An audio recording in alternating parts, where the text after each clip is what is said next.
اللہ تعالیٰ نے ہمیں زندگی گزارنے کا وہ طریقہ دیا ہے جس میں ہر عمل سے جنت کو بنایا جا سکتا ہے۔ عبادت تو ہے ہی بڑی مختصر، 5 نمازیں، 1 مہینہ روزے اور زکوٰۃ مالدار پر، اور حج مالدار کے ساتھ صحت مند ہونا بھی شرط، صحت مند نہیں تو اس پر بھی فرض کوئی نہیں۔ تو باقی 24 گھنٹے اگر خالی ہوں تو آخرت کی تیاری کے لیے تو ہمارے پاس کام ہی بڑا تھوڑا ہے۔ تو اللہ تعالیٰ کے محبوب صلی اللہ تعالی علیہ وسلم ایسی زندگی سکھا کر گئے، بتا کر گئے، ترکتکم علی محجۃ بیضاء لیلھا کنہارھا۔ اب نے فرمایا میں تمہیں اتنے واضح روشن راستے پہ چھوڑ کے جا رہا ہوں جس میں رات آتی ہی نہیں، رات بھی آئے تو دن بن جاتا، اس میں اندھیرا کوئی نہیں، روشنی روشنی، اجالا ہی اجالا ہے۔ تو اپنے مسجد کے ذریعے سے جنت کیسے بنانی ہے، گھر کے ذریعے سے جنت کیسے بنانی ہے، بازار کے ذریعے سے آخرت کو کیسے بنانا ہے، فقیری میں آخرت کو کیسے بنانا ہے، دولت میں آخرت کو کیسے بنانا ہے، بادشاہی میں آخرت کو کیسے بنانا ہے، صحت میں، بیماری میں، زندگی کے جتنے روپ ہیں ہر روپ میں آخرت زیادہ سے زیادہ کیسے بنے، یہ میرے نبی دے کر گئے۔ لا رہبانیت فی الاسلام، کہ میرے دین میں رہبانیت کوئی نہیں ہے، ان میں بھی نہیں تھی۔ رہبانیت ابتدعوہا، اللہ تعالیٰ نے کہا کہ میں نے تو تمہیں نہیں کہا تھا جنگلوں میں جا کے بیٹھ جاؤ، تم نے خود ہی شروع کیا، ابتدعوہا، کہ یہ تم نے خود شروع کیا، میں نے آسمان سے اتارے ہوئے کسی دین میں رہبانیت کو نہیں رکھا۔ تو ایک دفعہ ایک سفر سے واپس آ رہے تھے تو ایک جگہ کھجوریں تھیں، چشمہ تھا، تو ایک صحابی کے جی میں آیا کہ میں یہیں بیٹھ کے اللہ اللہ کروں، لیکن میں پہلے اللہ کے نبی سے پوچھ لوں۔ تو ان سے پوچھا یا رسول اللہ، یہ چشمہ، یہ کھجور، میں چاہتا ہوں یہیں بیٹھ کے اللہ اللہ کروں۔ تو آپ نے فرمایا کہ اما انی لم ابعث بالیہودیت ولا النصرانیہ، کہ ان دونوں مذہبوں میں رہبانیت آئی تھی، یعنی انہوں نے خود اختیار کی تھی نہیں، کہ دیکھو میرے دوست، میں یہودی طریقہ، عیسائی طریقہ لے کر نہیں آیا، ولیکنی بعثت بالحنیفیت السمحہ، میں ایک واضح روشن سیدھا راستہ لایا ہوں اور جو آسان ہے، نرم ہے، سمحہ نرم۔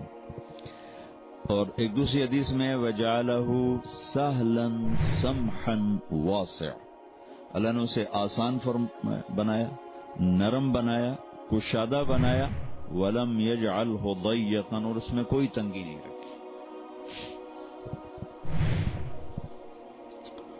تو زندگی کے ہر شعبے میں اور ہر جگہ، ہر دیس میں اللہ کو راضی کرنے کے سارے راستے ہمارے نبی بتا کر گئے ہیں۔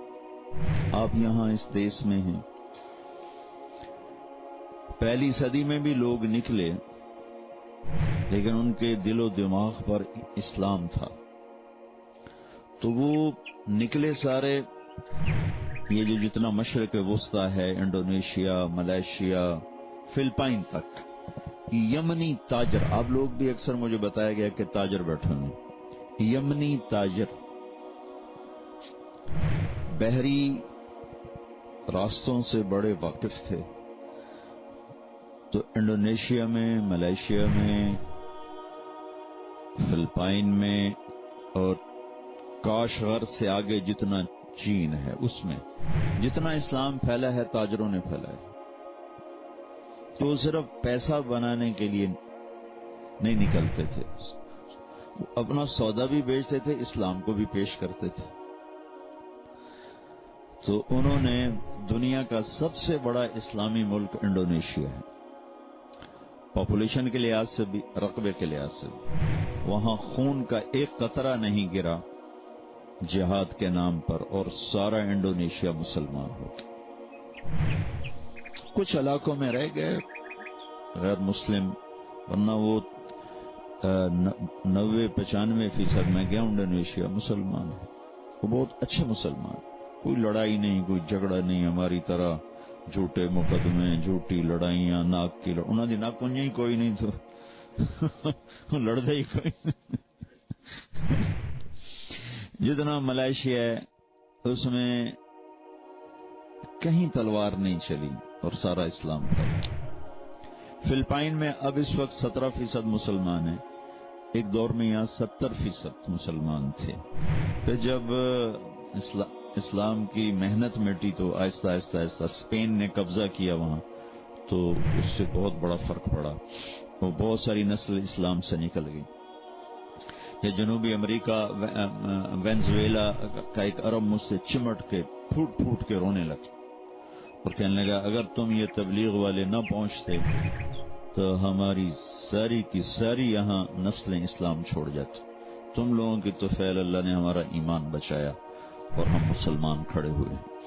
اور 1 کروڑ کے قریب مسلمان پورے جنوبی امریکہ میں اسلام سے فارغ ہو گئے. کسی نے ان کو تبلیغ نہیں کی، ان کو ماں باپ نے بتایا نہیں، صرف کمانے میں لگے رہے. تو اگلی نسل جب وہ مرے تو اگلی نسلوں کو پتہ ہی نہیں تھا کہ ہم کون ہیں.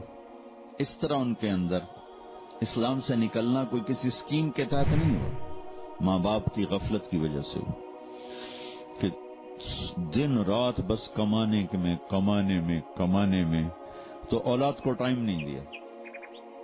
وہ بہت کمزور نکلے، آگے وہ مر گئے تو ان کو پتہ ہی نہیں تھا کہ ہم کہاں سے آئے اور کون ہیں. اربوں کی نسلیں اسلام چھوڑ دی.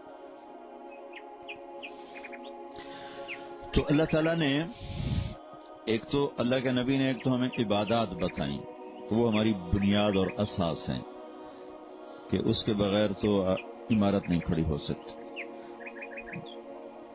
24 گھنٹے کی زندگی میں اگر آپ تجارت کر رہے ہیں تو سچائی اور دیانت اور امانت. التاجر الصدوق الامین. تجارت